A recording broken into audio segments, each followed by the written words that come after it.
পাঁপড় ভাজা খায়, বাদাম ভাজা খায়, পরের দিন সকালে দেখবেন এখানে সব বাদামের খোলা। আবার এখানে দাঁড়িয়ে কি বলে জানেন, যেখানে হয় হরির নাম সংকীর্তন সেখানে হয় মধুর বৃন্দাবন। দাও সব হাত তোলো বলে হরিবল জোগাড় করে নেয়। বৃন্দাবন পাঁপড় ভাজা খাওয়ার জায়গা? বৃন্দাবন বাদাম খাওয়ার জায়গা? মায়েদের বলি, মা বৃন্দাবন কি চুরি ফিটি কি বলে ওরে নখ পালিশ কেনার জায়গা? কিন্তু মাঝে মাঝে দেখবেন এখানে যতটা ভিড় না, মনোহারি দোকানে ততটা ভিড়। আপনি সারা বছর তো দেহকে সাজাবার জন্য শপিং মলে যান, মার্কেট করতে যান।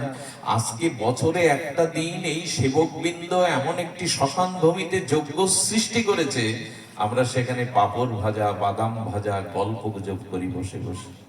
কালকে এখানে এসে দেখবেন কি কোলাহল। এরকম নীরবতা ভাগবতে ছাড়া অন্য কোনো জায়গায়। এই জন্য ভাগবতের বৈশিষ্ট্য। এখানে এখন যে আবহাওয়া তৈরি হয়েছে, এখানের বাতাসটা এখন যেমন হয়েছে, এর মধ্যে অসৎ চিন্তা করবার ক্ষমতা কেউ রাখে না। কালকে এসে দেখবেন কি কোলাহল। এটা কি বাজারের জায়গা, পাঁপড় ভাজা খাওয়ার জায়গা, চুরি ফিটি কেনার জায়গা? এখানে আসতে হয় কি জন্য জানেন? অনেক জন্ম জন্ম ভগবান তোমাকে হারিয়ে ফেলেছি।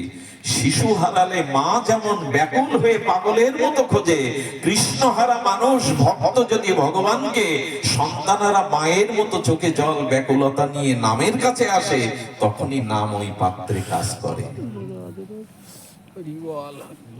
নাম আমরা এত নিচ্ছি, কল্যাণ হচ্ছে না কেন? মানসিকতার পরিবর্তন হচ্ছে না কেন? ভাবের একটাই কারণ। আচ্ছা, আম গাছে এখন কি ধরেছে হৃদয়দা? মুকুল। আচ্ছা, যে মুকুলগুলো হলো ওতে আম দেখা যাচ্ছে তো? এখন দেখা যাবে তো মুকুলের মধ্যে? কিন্তু কেউ কি বলবে যে আমের মুকুলের মধ্যে আম নেই?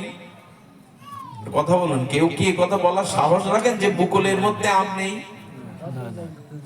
নামটা দেখছেন তো, এই নামের মধ্যে স্বয়ং নামই উপস্থিত। ওই মুকুলের মধ্যেই আমটা আছে, আপনি দেখছেন না বলে নেই এমন না। এমনি এই নামের মধ্যে স্বয়ং নামই উপস্থিত আছে। এবং সেই নাম যদি নামের মধ্যে থাকে, আমরা গ্রহণ করলে কেন নামের ফলশ্রুতি পাচ্ছি না?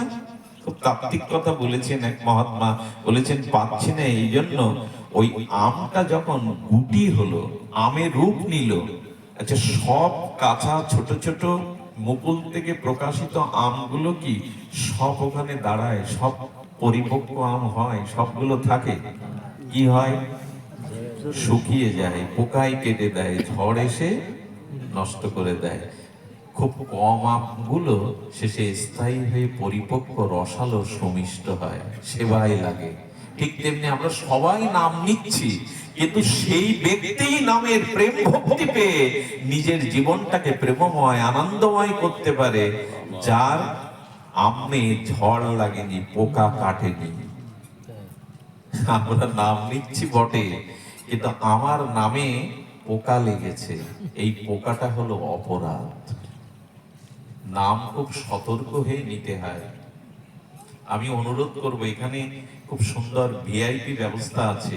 আমি অনেক জায়গায় দেখেছি, কষ্ট পাবেন না, কতগুলো আমরা প্রায় বলছি। এখানে কাল বিশেষ অতিথিরা আসবে, সে এমপি মহোদয় আসতে পারেন, চেয়ারম্যান মহোদয় আসতে পারেন। আমি অনেক জায়গায় দেখেছি কি জানেন, হরির নামকে সংকীর্ণ করতে বলা হয়। এটা থামাও, এখন উনি বক্তব্য দেবেন। আমি অনেক বড় জায়গায় গেছি অনুষ্ঠানে, একবার একজন টিওনো এলেন।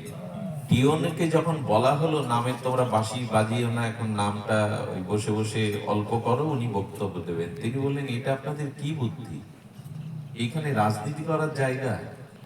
সারা বছর তো ওগুলো করি, এখানে অন্তত উচিত হলো ভগবানের নামটাকে সম্মান দেওয়া। উনি বললেনই না। আমাদের হিন্দুদের দুর্বুদ্ধি কি জানেন? একবার টিওনো ডিসি সাহেব এলেন আমাদের বুধাটা মন্দিরে। অষ্টমীর দিন ওরা করেছে কি, ডিম ভাজি টাজি এনে ওদের দিয়েছে, ডিম ভাজি টাজি এনে দিয়েছে। তখন উনি মুসলিম, উনি বলছেন, এই বুদ্ধি আপনাদের কোথা থেকে এলো? আমি টিওনো বলে আমাকে খাতির করতে হবে, ভালো কিছু খেতে দিতে হবে। আজ অষ্টমী না, আপনাদের লুচি খাওয়ার দিন না, আপনারা আমিষ কেন দিয়েছেন? আমি তাকে প্রণাম করেছিলাম পায়ে হাত দিয়ে। এই হলো শিক্ষা, এই হলো বিদ্যা। এই জন্য আমি বলবো, অনেক জায়গায় নামকে গৌণ করা হয়। দেখবেন, কিছু মনে করবেন না, এখানে ভগবানের বিগ্রহটা যেখানে রাখা আছে তার থেকে চেয়ারগুলো উঁচু। শাস্ত্রে বলেছে ভগবানকে নিচে রেখে যদি কেউ উপরে বসে সেখানটা অপরাধের কারণ হয়। এগুলো সতর্ক হতে হয়। আমি হাত জোড় করছি, যারা গণ্যমান্য অতিথিবর্গ আসবেন, সমাজে একজন মান্য ব্যক্তি হতে গেলে অবশ্যই তার গুণাবলী থাকা থাকে, ত্যাগ বৈরাগ্য থাকা লাগে, না হলে তিনি এই জননেতা হতে পারেন না। তাদেরকে সম্মান করতে হবে, দশজন যাকে সম্মান করে জানতে হবে ভগবান তার পক্ষে। সবাইকে আমরা সম্মান করব, কিন্তু ভগবানের থেকে যেন আমাদের বড় আসন, বড় উচ্চাসন, বড় না পালা মালা না পাওয়ার স্বাদ জাগে। হনুমানের গলায় রত্নমালা দিয়েছিল, মা সীতাই পরিয়ে দিয়েছিল। হনুমান সুখে চিবিয়ে দেখে ওটা ফেলে দিয়েছিল সমুদ্রের জলে। বললো বানর তো রত্নমালার মহিমা কি বুঝবে? বললেন না মা, ঠাকুর লক্ষণ শোনো, আমি বানর হলেও দেখলাম এই মুক্তার মধ্যে আমার প্রভুর নাম আছে কিনা, আমি শুকে দেখলাম আমার প্রভুর গায়ের প্রসাদী গন্ধ আছে কিনা, আমি চিবিয়ে দেখলাম ওর মধ্যে প্রভুর কোন অস্তিত্ব আছে কিনা। যে বস্তুতে আমার প্রভুর নাম নেই, প্রভুর প্রসাদ নেই, হনুমানের কাছে সে বস্তুর কোনো মূল্যই নেই। এই জন্য আমাদের সতর্ক হতে হবে, আমরা যেন ভুল না করি, অপরাধ না করি, ভগবানকে গৌণ না করি। খুব দুঃখ লাগে কি জানেন, এখানে যে সেবায়েত আছে ওখানে 5-7 গ্লাস জল লাগে ঠাকুরের সেবার জন্য, সেই জলটা হয়তো কল থেকে এনে কেউ কলসিতে এনে দেয়, কিন্তু আমার মতো ব্যক্তি আসলে জলের মাম ফ্রেশ জলগুলো সাজানো থাকে। ভগবানের থেকেও কাউকে সম্মান যদি বেশি করেন, ভগবানের থেকেও যদি গুরুত্ব কাউকে বেশি দেন, সেটা যোগ্য নয়, সেটা যোগ্য নয়। সতর্ক থাকতে হবে আমাদের, অনেকটা সতর্ক হওয়ার দিন এসেছে। আমরা যে অনুষ্ঠানগুলি করি তাতে যেন ভগবানকে প্রসন্নত করার ও ভগবানকে আনন্দ দেওয়ার, সুখবিধান করার ব্যবস্থা থাকে। এগুলো আমাদের আধ্যাত্মিক দর্শনের শেষ কথা। পরিশেষে এইটুকু বলবো যে এই পোকায় যেন না কাটে, কোনো অপরাধ এসে, কোনো ঝড় এসে যেন আমগুলোকে নষ্ট না করে। এই যজ্ঞ যেন মানুষের কল্যাণের নিমিত্তে হয়, এই যজ্ঞ যেন ভগবত বিকাশের জন্য, প্রকাশের জন্য, তার মহিমা প্রকাশের জন্য হয়। সকলে মিলে এই সংকল্পটা আমরা এখানে নিয়ে যাই। সবশেষে বলবো, যজ্ঞে আসার একটা মহামহিমার কথা হঠাৎ মনে পড়লো, একটা কথা মনে পড়লো যে কথাটা বহু পরিচিত চেনা।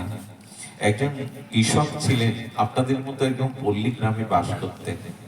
ধান রোপণ করছে ছেঁড়া কাপড়, ওই ধানগুলো বপন করে যে মজুরিটা পাবে ওই নিয়ে হাঁড়িতে চাল উঠবে, সন্তানাদির খেতে দেবে। কিন্তু পাশে হরিনাম হচ্ছে গ্রামে। তো বৈষ্ণবরা যখন হরিনাম শুনতে যাচ্ছে তখন বৈষ্ণবদের দিকে তাকিয়ে ওর চোখটা ভিজে গেছে।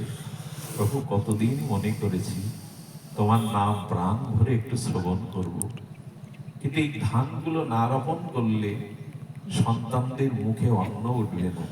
ওর ওই ছলো ছলো চোখ থেকে কিছু বৈষ্ণবরা বলছেন, কি গো তুমি আমাদের দিকে এইভাবে অপলগ্নে নিয়ে তাকিয়ে আছো, চলো, আরে চলো না, আমাদের সাথে নাম শুনতে যাবে।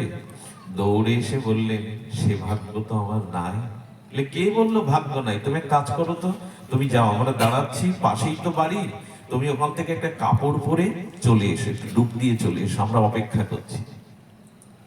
হাতের ধানগুলো ফেলে মনে করলো কি জানে, এখনই যদি মৃত্যু এসে শিহরে দাঁড়ায়, আর তো জীবনে শুনতে পাবো না।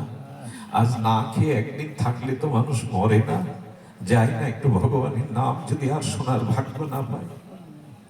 নিজের স্ত্রীকে এসে বলছে, কিছু মনে করো না, আজ অপরাধ নিয়ে তোমার সামনে দাঁড়িয়েছি। অপরাধটা হলে আজ আর তোমাদের আহারের কোনো ব্যবস্থা আমি করতে পারিনি, তবে আমার আত্মার খাদ্যের জন্য আজ আমি হরিবাসরে হরিনাম শুনতে যাচ্ছি, আমাকে বাধা দিও না। আমার পুরানো যে কাপড়টা আছে, ধুতি কাপড়টা, ওটা দিয়ে দাও। স্নান করে যখন যাবে, স্ত্রী পেছন থেকে হাত এঁটে ধরেছে। এই জীবন যৌবন সুখ দুঃখ তো দুজনে ভাগ করে নিয়েছি, তুমি যদি যাবে আমাকে কেন ভাগ থেকে যাবে? যাও না, আমাকে নিয়ে যাও। শুনেছি স্বামী স্ত্রী মিলে একসাথে ভগবান ভজন করলে ভগবান অত্যন্ত প্রসন্ন হন। তুমি আমাকেও নাও না। কতদিন মনে করেছি একসাথে একটু ভজন করব, সে ভাগ্য তো হয়নি। আমি তোমার কাছে দাবি তুলবো না কিছু, আর তো কোনো দাবি নেই, চলো দুজনে একসাথে যাই। যখনই যাবে, মেয়েটা পরের বাড়ির কাজ করে, মেয়েটার বয়স 14 বছর। একটু সত্য ঘটনা শুনুন। মেয়েটা দৌড়ে এসে বলছে, বাবা মা, আমি শুনেছি তোমাদের কথা, আমাকেও সাথে নাও না। কার ঘরে দেবে, কার হাতে পড়বো? তারা হয়তো ভগবান বিদ্বেষী হবে, নাম বিদ্বেষী হবে। অনেক মেয়ের জীবনে এমনটা ঘটেছে, যেখানে সে পড়েছে বিয়ের পর সেই পরিবেশ ভগবানের ভজনের অনুকূল পরিবেশ নাই। বাবা, সে হয়তো যেতে দেবে না, সে হয়তো কৃষ্ণমুখী হতে দেবে না, আমাকে নাও। মেয়ের ছেঁড়া জামার দিকে তাকিয়ে মা বলছেন, মারে, তোকে ভালো কোনো পোশাক কিনে দিতে পারিনি, ভালো স্কুলে পড়াতে পারিনি, এই পোশাকে তো যাওয়া যায় না। তখন বলছেন, পাশের বাড়ির মেয়েটা, ওরা তো বড় লোক, ওদের বাড়ি থেকে চাইলে আমাকে একটা কাপড় ওরা ধার দেবে, মা একটুখানি দাঁড়াও। গরিব হলে একটা সমস্যায় কি জানেন, কেউ আর তাকে কিছু বিশ্বাস করতে চায় না, কেউ দিতেও চায় না। মেয়েটাকে যখন বলছে, তোর একটা শাড়ি দিবি, অনেকগুলোই তো শাড়ি, এটা আবেগের কথা নাই, এই প্রাণের টান থাকা চাই ভগবানের জন্য। শাড়িটার কথা বললেন, খেপেছিস? এই শাড়িগুলোর কত দাম তুই জানিস? যাবি তো ওখানে ধুলায় বসতে, শাড়ি ধুলা মাখাবার জন্য নয়। খুব ব্যথা নিয়ে চোখের জলে যখন ফিরে আসছে না, ওই বাড়ির কাজের যে মেয়েটা, সে গোপনে ডেকে বলছে, দিদি, ওরা আমাকে পুজোর সময় একটা কাপড় দিয়েছিল, আমি পরিনি, কিন্তু আজ আমার মনে হচ্ছে কাপড়টা কাজে লাগবে, তুমি নিয়ে যাও। তবে এই কাপড়ের বিনিময়ে কিন্তু আমাকে একটা জিনিস দিতে হবে। কি চাই তোমার? বলো, ওই কাপড়ে ওখানে সাধুগুরু বৈষ্ণবদের একটু পায়ের ধুলো এনে দিও। আমি তো যেতে পারি না, আমি এটা ওটা গায়ে মাখবো, মাথায় মাখবো, ওটা কিন্তু দিতে হবে আমাকে, ওটা কিন্তু আমাকে দিতে হবে। ওইটাকে নিয়ে পরমানন্দে যখন এসেছে, পরমানন্দে যখন এসেছে, ওনার ছোট ছেলেটা দূর থেকে বলছে, বাবা আমিও বাদ যাব কেন, বাবা আমাকে নাও, বাবা আমাকে নাও। ছেলেটাকে কি বললো জানেন? ছেলেটাকে মা বললো, খালি হাতে যেতে নেই, কিছু জায়গা আছে শিশুর কাছে, রাজ দর্শনে, সাধু দর্শনে খালি হাতে যেতে নেই।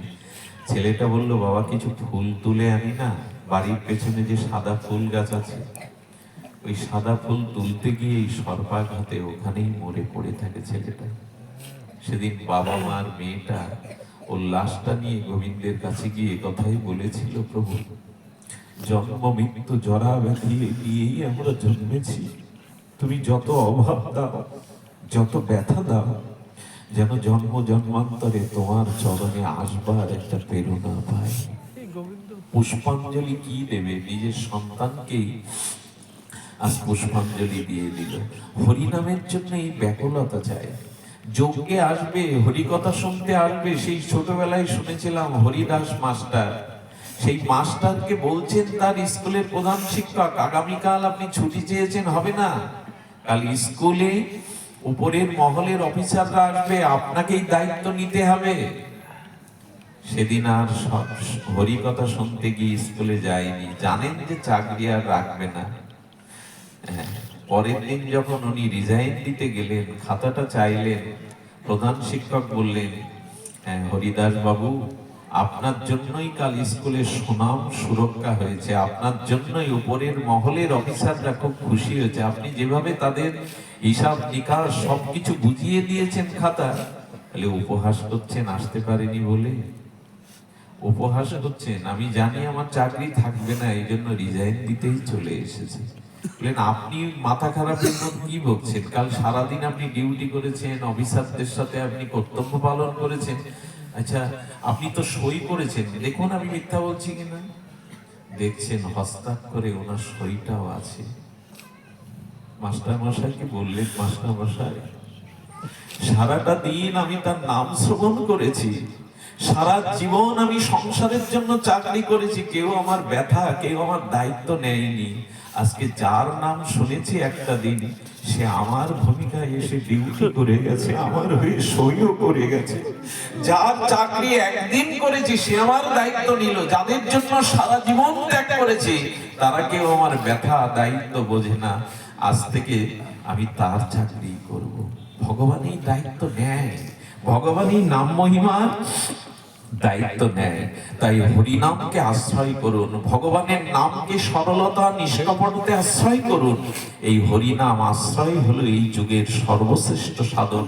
তপস্যা আমাদের জন্য নয়, যার যোগ্য আমরা কতখানি তপস্যা করতে পারবো, সাত্ত্বিকভাবে কতখানি যজ্ঞ করতে পারবো, কিন্তু হরিনাম যজ্ঞই শ্রেষ্ঠ যজ্ঞ। হরিনাম আরাধনা এই যুগের সহজতর সর্বোত্তম সাধন।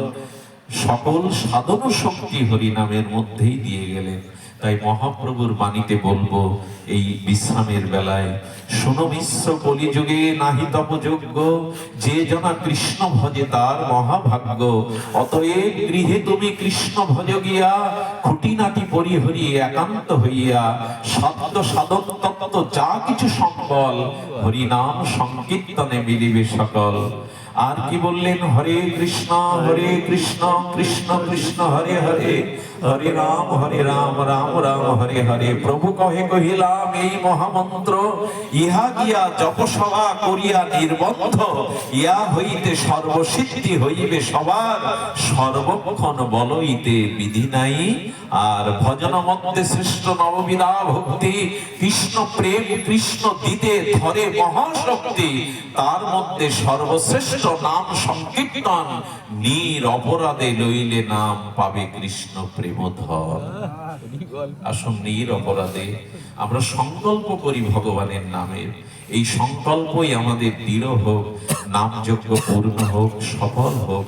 আপনাদের শুভকামন গোবিন্দের কৃপায় পূর্ণতা পাক।